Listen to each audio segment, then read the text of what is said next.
Buenas tardes, hermanos en la común fe de nuestro Señor Jesucristo, que se reúnen allí en Aguascalientes.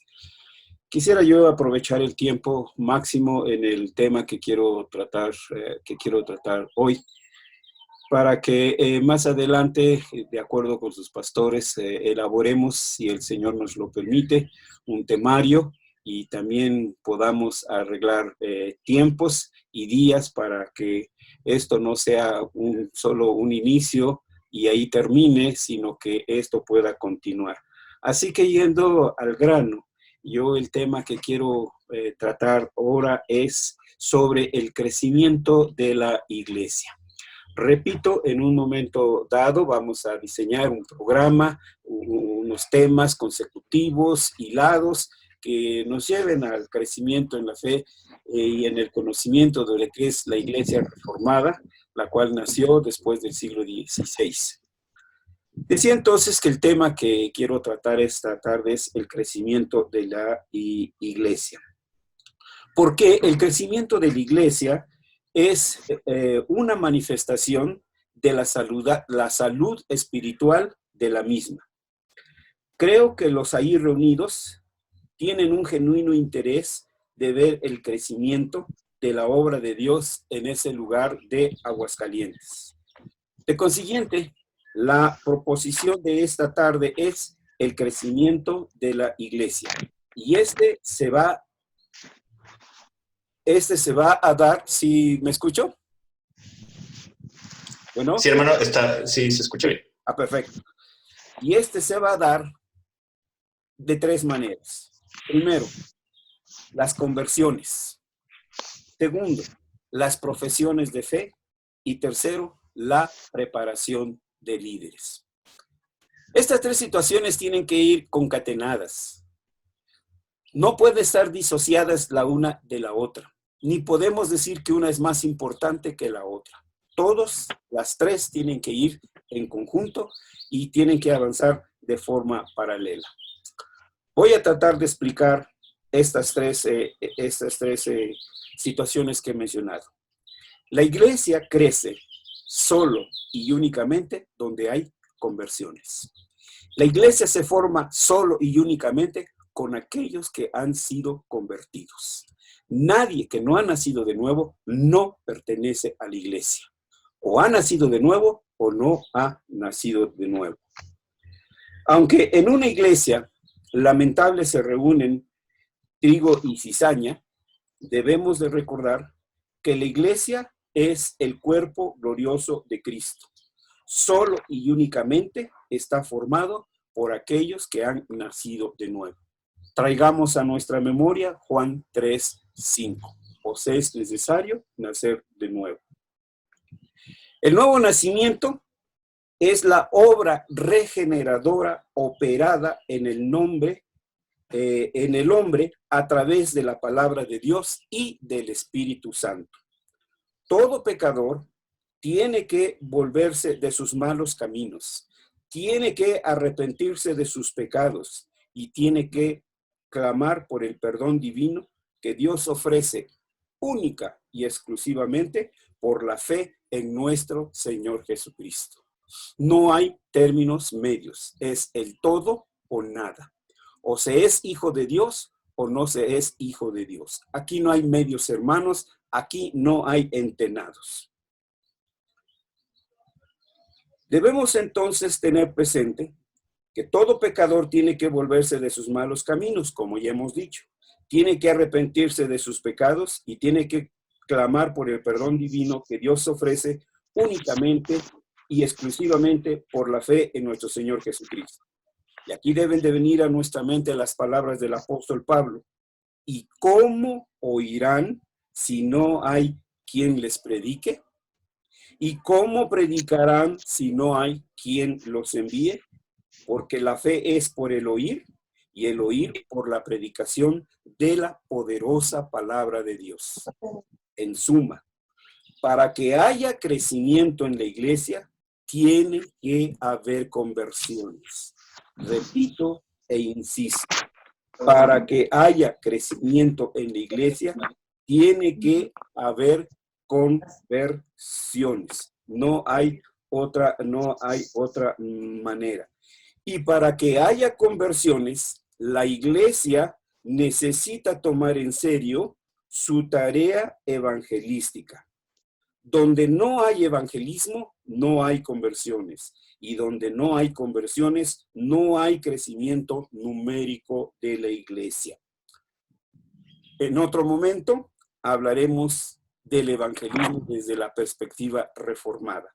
Por ahora, que nos quede claro esto, que la iglesia solamente crece donde hay conversiones. La siguiente situación es que una iglesia crecerá también solo donde haya profesiones de fe. ¿Qué queremos decir con esto? Al hablar de profesiones de fe, primeramente se debe establecer la distinción entre el concepto reformado y el de algunos evangelicalistas. Para estos últimos, la profesión de fe es el momento en el que él hace un llamado al auditorio para que alcen la mano y pasen al frente del altar para manifestar que aceptan en fe la salvación de Dios que en Cristo se les ofrece. En cambio, para el creyente reformado, la profesión de fe es el momento en que personal y públicamente manifiesta su fe en Jesucristo y a la vez declara su compromiso de unirse a la iglesia para sumar sus esfuerzos con ella en la tarea de proclamar y extender el reino de Dios. En suma, la iglesia crece con creyentes que están decididamente comprometidos con ella, es decir, los que han hecho su profesión de fe. La iglesia no podrá crecer si solamente se encuentran en ella turistas de iglesias o visitas golondrinas. Es necesario animar a los hermanos que nos visitan para que conozcan las doctrinas básicas de la fe cristiana. Invitarlos a que manifiesten públicamente su fe en Jesucristo. Y por añadidura, animarlos para que se hagan miembros en plena comunión de nuestra iglesia. Para ello, es necesario establecer un curso permanente.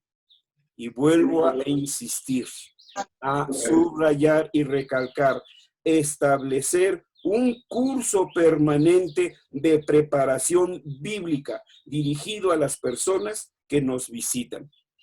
Y cuando hayan terminado su curso, invitarlos para que se hagan miembros de la iglesia.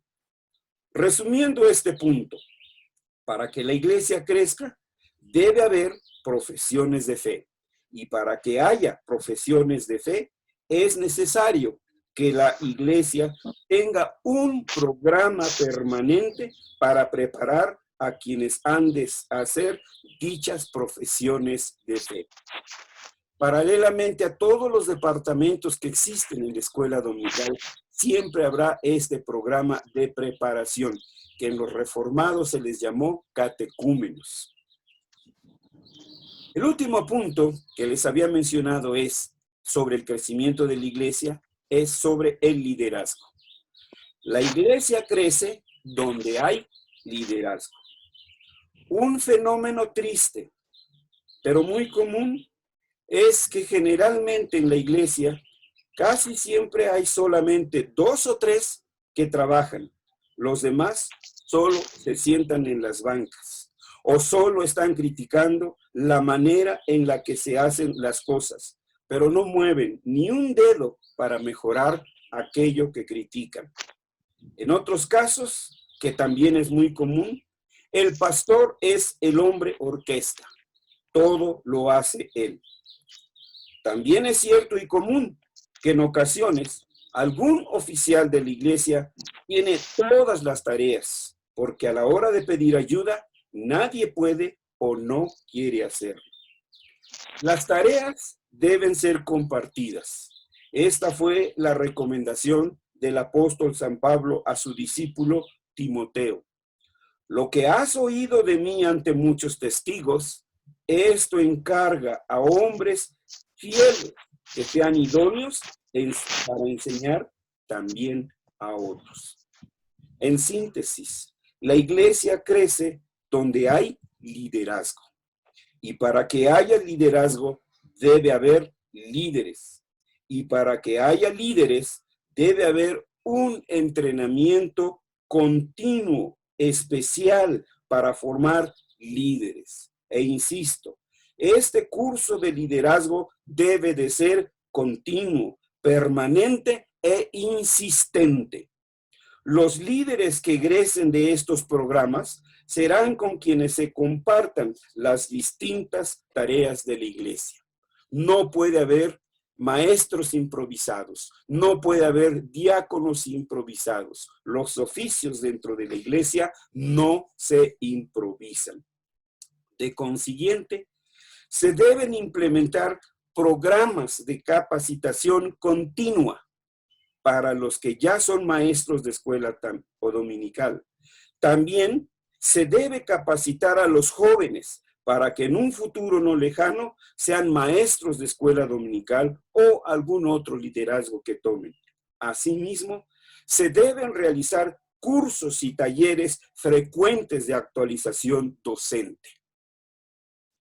Hay que diseñar un currículum para la escuela dominical, un currículum de materias que no sea repetitivo, sino coherente, sistemático y progresivo. Asimismo, dicho currículum debe ser sujeto de revisión y evaluación continua.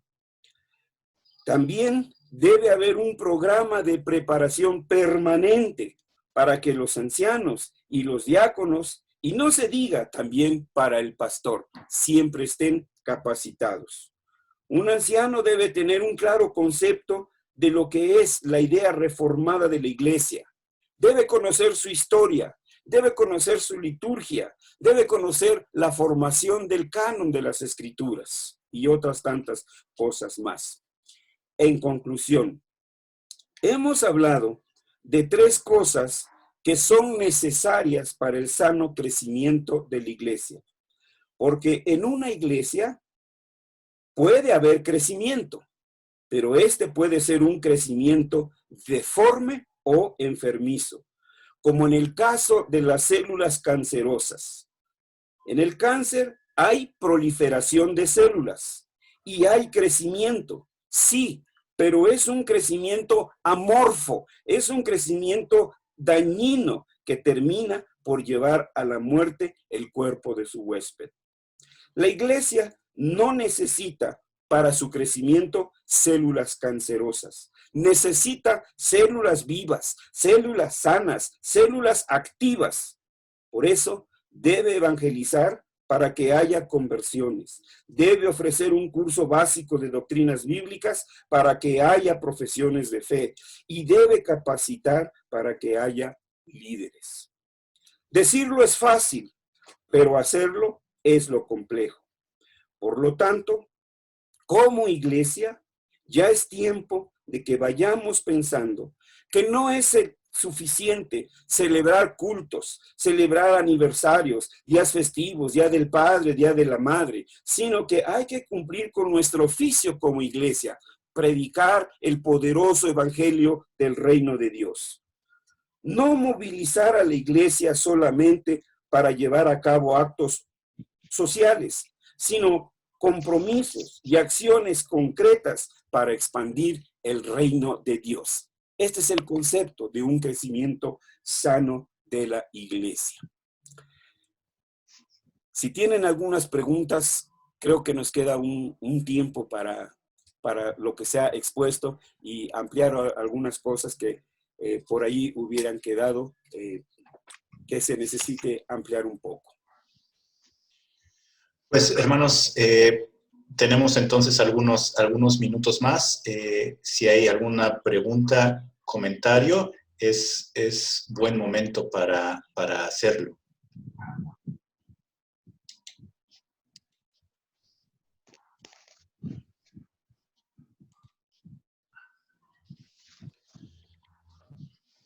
Hermano, sé que yo voy a empezar con una pregunta. Sé que es un tema aparte y que el objetivo de esto no es cubrir todos los detalles, pero si nos pudiera hablar un poco de el sentido reformado del evangelismo, cómo el pensamiento reformado toma esta importante labor y la diferencia, como lo decían, de los evangelistas Sí, o evangelicalistas. evangelicalistas.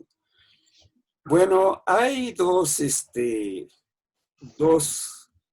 principios fundamentales que debemos de entender en cuanto al evangelismo reformado. En primer lugar, por antonomasia, el evangelismo reformado es eminente e inminentemente educativo. Primero que nada es educativo. No es un lavado de cerebro, no es un explotar de las emociones, sino que, sino que la persona primeramente es llevada a la fe a través del conocimiento del Evangelio. Y conocido entonces, él tiene que hacer una decisión crucial en su vida. Solo hay de dos, o acepta o rechaza, porque esa es la promesa. Entonces, el evangelismo es educativo. Es diferente bueno, e incluso se nos acusa a los presbiterianos de no hacer evangelismo. Porque no salimos a las calles, porque no organizamos eventos, etcétera, y parece ser que no hiciéramos evangelismo. Si no hiciéramos evangelismo, ¿cómo explicamos casi 500 años de iglesias reformadas? Entonces, el evangelismo es primeramente educativo. En segundo lugar, otro término que no debemos olvidar es que en el evangelismo es una obra del trino y uno Dios. Es obra del Padre, es obra del Hijo y es obra del Espíritu Santo. Y el agente oficial y único para evangelizar es la iglesia. La iglesia como cuerpo de Cristo, no individuos, no llaneros solitititos. Cada evangelista debe permanecer y ser miembro de tiempo completo de una iglesia. Tomemos como ejemplo el apóstol San Pablo. Cuando sale de una iglesia. Él no se autonombró evangelista. El Espíritu Santo dijo, apártenme a estos hombres para enviarlos. Y la iglesia los envió, oró por ellos y fueron. Regresaron y dieron un informe de lo que habían hecho. Estos evangelistas, ¿a quién informan? ¿A qué iglesia pertenecen? ¿Sí? Entonces sí tenemos diferencias diametrales en cuanto a la cosmovisión de lo que es el evangelismo.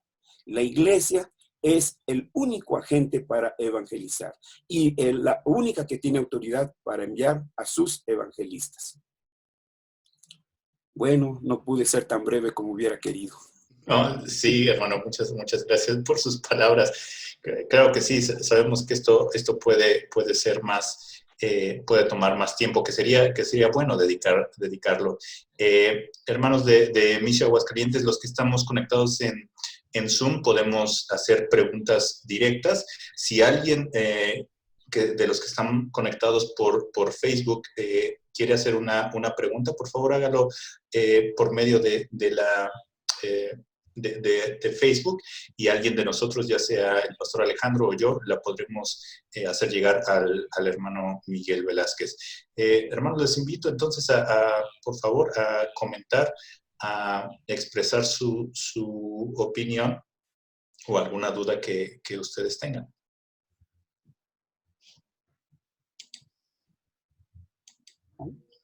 Ok. Sandy, creo que por ahí te alcanzo a observar. No sé si tengas una pregunta antes de yo preguntar.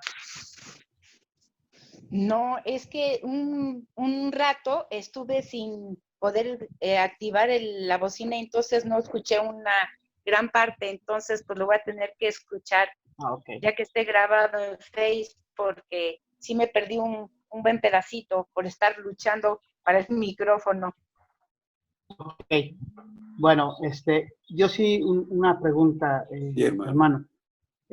Antes que nada, gracias por compartirnos. Dios le bendiga.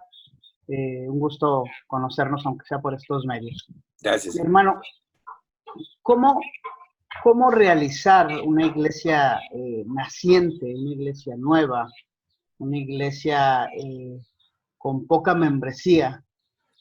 ¿Cómo poder apoyarnos?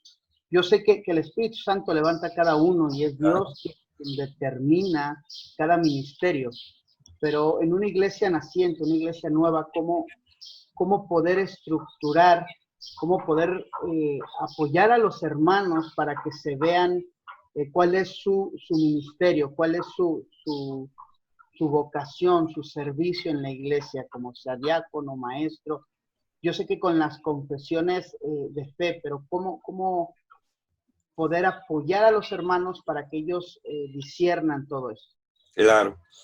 Creo que el principio fundamental es que todos y cada uno de los que nos congregamos en una iglesia entendamos bien y lo asimilamos lo que es la iglesia. Conocer también cuál es el oficio de la iglesia y cuáles son las tareas de la iglesia.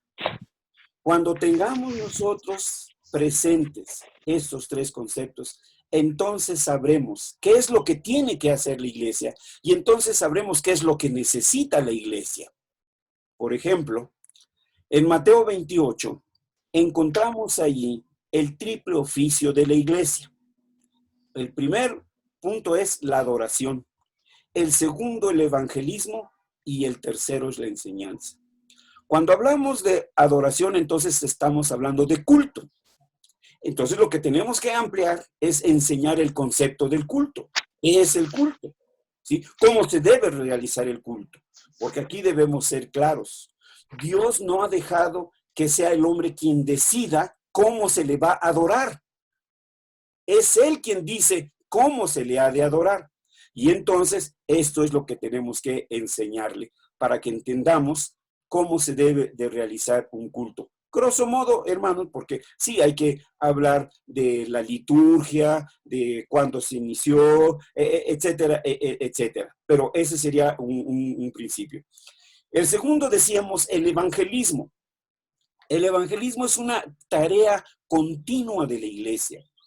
Y entonces también debemos de tener bien claro, primeramente, esa demanda del Señor para nosotros como iglesia, que siempre debemos de estar evangelizando, mañana, tarde y noche, lunes, martes, miércoles, sábado y domingo, y etcétera. El primer acto evangelístico que tenemos es el culto. Por eso el culto no se debe suspender por nada. Porque el culto, sí, en el culto hay 4 propósitos en el culto. El primer propósito del culto es la proclamación de la gloriosa majestad de Dios. Dios es soberano sobre la totalidad de la creación, sobre la totalidad de lo que hace el hombre.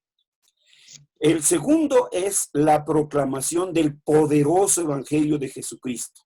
Cada domingo la iglesia se reúne para proclamar el evangelio y decirle al mundo, este es la esperanza del mundo. El evangelio es la única esperanza del mundo. Entonces, cada domingo debemos de verlo como un acto evangelístico, en el cual todos nos reunimos y proclamamos el evangelio. Y lo proclamamos a través de nuestro pastor. Nosotros pedimos que sea el pastor quien proclame en nombre de toda la iglesia ese poderoso evangelio. También el culto tiene un tercer propósito y el tercer propósito es la enseñanza. El culto debe enseñar algo. La persona cuando sale de la iglesia decir, hoy aprendí esto. Entonces debe tener una carga de educación, una carga de enseñanza escritural. Y en cuarto lugar, el culto promueve, fomenta la amistad cristiana. Que el deseo de ir al culto, así como lo es para adorar a Dios, también sea el ansia, el anhelo de ver a mi hermano, de ver a mi hermana, estrechar su diestra, decirle, te amo, decirle, hermano, hermana, ¿cómo estás? Etcétera, te puedo ayudar en algo, etcétera, que convivamos. Entonces, tenemos que enseñar qué es el culto. Y así iríamos también con el evangelismo. ¿Cómo se hace evangelismo? ¿Cómo debemos de ser evangelismo? Etcétera, etcétera. Otra vez, el evangelismo es también altamente educativo. Primero enseñamos las doctrinas básicas de la Biblia. Un ejemplo del resumen de nuestra fe lo tenemos en el credo de los apóstoles. El credo de los apóstoles no fue un invento de los papistas, fue las enseñanzas que los apóstoles le dieron a la primera iglesia, que así se le conoce como iglesia apostólica. Algunos por ahí les llaman iglesia primitiva. Ya me los imagino allí con su bastón y con su así tipo Pedro Picapiedra. No. La iglesia que comenzó fue la iglesia apostólica, no es la iglesia primitiva, es la iglesia apostólica. Y lo que creía la iglesia apostólica está resumido allí en el llamado credo de los apóstoles. Creo en Dios Padre Todopoderoso, creador del cielo y de la tierra. Cada afirmación tiene su fundamento bíblico. En el principio creó Dios los cielos y la tierra. Y así sucesivamente. Cada declaración que usted encuentra en el credo de los apóstoles, usted va a encontrar la base escritural. Entonces, eso es lo que debemos enseñar, las doctrinas básicas. Y esto es lo que llevará entonces a la persona a conocer la verdad del Evangelio y a abrazar el perdón que Dios nos ofrece a través de la fe en Jesucristo. Entonces, entonces, ¿cómo podemos organizar? Pues la enseñanza básica, no más. Es lo primero que debemos de comenzar. Y poco a poco van a salir los líderes. Ustedes mismos los van a ir viendo. Ay, este hermano tiene este carisma, tiene este don, este hermano puede hacer esto. Ustedes mismos como iglesia le van a pedir a ese hermano, mira hermano, haz esto, mira hermano, haz esto otro, etcétera, etcétera. Entonces lo primero es reunirse en grupos pequeños y tener digamos, un curso compacto de doctrinas básicas. Van a ver ustedes el resultado. Háganlo y lo van a ver. Entonces tendremos, salvo las raras excepciones, una membresía permanente, porque sabe lo que cree y porque sabe por qué está ahí y sabe para qué está ahí. Espero, hermano, la pregunta es casi de graduación, ¿sí, hermano? Y es muy difícil, pero la doctrina, hermanos, la doctrina. Comiencen allí con doctrina básica y después, pues, lo vamos extendiendo poco a poco. ¿Sí? Bien, no sé, alguna otra pregunta. Todavía tenemos por ahí unos 5 minutitos. Sí, pues hermano, también comentarle que estamos estudiando el Catecismo Menor de Westminster, es lo que hemos comenzado. Y bueno, yo he preparado algunos de los estudios y bueno, tal vez los hermanos de Aguascalientes podrán decir qué tan bien o qué tan mal soy como ponente, pero es un esfuerzo que estamos haciendo en conjunto y bueno, aunque somos un grupo pequeño, estamos buscando seguir fielmente la palabra. Y pues hermanos, ¿alguien más que... Sí, un segundito, un comentario antes. Sí, yo quisiera que más adelante, aprovechando este medio u otro, nos pongamos de acuerdo, el pastor Alejandro, tú y yo, para que juntos ustedes podamos diseñar, cuando se termine el catecismo, ¿qué sigue? ¿Qué más podemos dar? Entonces ya entre los tres, diseñar eso que les decía, un programa coherente, progresivo, ¿sí? Etcétera. Y primeramente Dios, pues lo haremos. Entonces, por lo mientras, ahí tienen su tarea, sigan con el catecismo. Sí, hermano, hay una pregunta aquí que me parece bastante adecuada. Otra vez, seguramente no nos darán estos 4 o 5 minutos para responderla, pero que nos pregunta nuestra hermana Lourdes, nuestra hermana Lula, ¿qué papel juega la mujer en la iglesia? Oye, es una pregunta muy, muy bien. Creo que la Escritura no hace diferencias de sexos, hace diferencias de oficios. Eso quede muy claro. Pero una iglesia está formada por hombres y mujeres y ambos trabajan en el reino de Dios. Miremos simplemente, pues toda la Biblia está llena, ¿no? de hombres, de mujeres, líderes, como por ejemplo Débora. Débora era una líder, pero aclaro, Débora no fue pastora, pero fue líder. Entonces una mujer no necesariamente tiene que ser pastora, pero puede ser y debe ser líder. ¿En qué? No lo sé. Los oficios da el Señor. Pero su papel es tan importante como el del hombre y como el de los jóvenes. En una iglesia reformada todos trabajan. Los jóvenes, las mujeres, los adultos, los ancianos, las ancianas, todos tienen algo que hacer. Así que no, por eso Pablo decía, ya no hay judío, ya no hay gentil, ya no hay varón, ya no hay mujer. Entonces, iguales en dignidad, distintos en oficio. Entonces, el papel es tan importante como el del hombre. No es más que el hombre, ni es menos que el hombre, y viceversa. Y nos quedan 2 minutos, o para despedirnos, o una mini pregunta, o mini comentario. Sí, si hubiera algún otro comentario, si no, pues empezamos a despedirnos. Alejandro, ¿algún comentario final? Nada más, una vez más, agradecer al pastor por su tiempo, por su amabilidad de estar con nosotros el día de hoy, por su disposición en apoyarnos y enseñarnos, ¿verdad? Traernos ese aliento de vida que nos hace falta y pues muchas gracias. A los hermanos que se conectaron por aquí o por el Face, también agradecerles su fidelidad. No es para mí, es para el Señor. Amén. Pero ir viendo, como dice el pastor, ir viendo aún en este tiempo toda la fidelidad para el Señor. Gracias al pastor. Bueno, pues gracias hermanos, esto es un comienzo en la providencia de Dios. Estamos comenzando con este regalo del Señor, lo del Zoom.